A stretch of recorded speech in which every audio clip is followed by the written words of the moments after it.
হাদি ভাইকে দিয়ে শুরু করেছে। আমাদের আরো অনেক ভাই যারা 24-এ সামনে অগ্রনায়ক ভূমিকা পালন করেছিল তাদেরকে এখন টার্গেট করেছে। যারা শক্তিকে যারা দমন করতে না পারে না তারাও সেই স্বৈরাচারের কাতারেই পড়ে।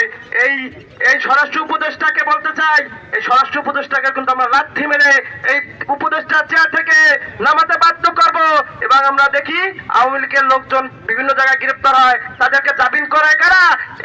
এই গর্দভগুলোকে আগে জুতার মারা পরিয়ে তারপরে জনসম্মুখে নামানো দরকার। তারা কিছু টাকার বিনিময়ে তাদেরকে জামিন করিয়ে তাদেরকে আবার রাস্তায় নামায়, তাদেরকে ছত্রছায়া দিয়ে রাখে।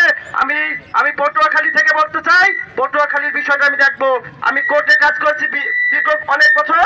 আমি নেক্সট টাইম থেকে কোর্টে দাঁড়িয়ে থাকবো এবং কোন উকিল কোন অ্যাডভোকেট এই স্বৈরাচারের দোষীদেরকে জামিন করায় তাদের নাম এই হৃদয় তরুণ চত্বরে থেকে ঘোষণা করা হবে যে এই স্বৈরাচারের দোষররা এই স্বৈরাচারদেরকে জামিন করায় এবং আপনারা তাদেরকে জুতার মারা দিয়ে যাবেন। এখানে পটুয়াবাসীর কাছে আমার এইটুকু আবেদন। শরীফ ওসমান বিন হাদি ভাই শাহাদত বরণ করেছেন। শরীফ ওসমান বিন হাদি ভাই ছিলেন ভারতীয় সাংস্কৃতিক আগ্রাসনের বিরুদ্ধে এক পর্বতসম এক বিপ্লবী।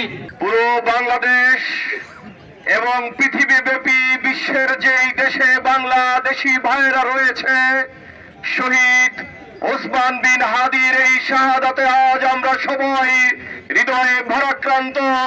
আমাদের সকলের হৃদয়ে রক্তকরণ হচ্ছে। আমরা পটুয়াখালীর প্রান্ত থেকে আল্লাহ রাব্বুল আলামিনের কাছে দুহাত তুলে দোয়া করছি, আল্লাহ রাব্বুল আলামিন আমাদের সকলের প্রিয় ওসমান হাদির শাহাদাতকে তুমি কবুল করে নাও।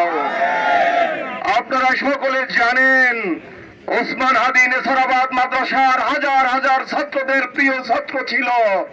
শহীদ ওসমান হাদি ঢাকা বিশ্ববিদ্যালয়ের হাজার হাজার শিক্ষার্থীদের প্রিয় ছাত্র ছিল।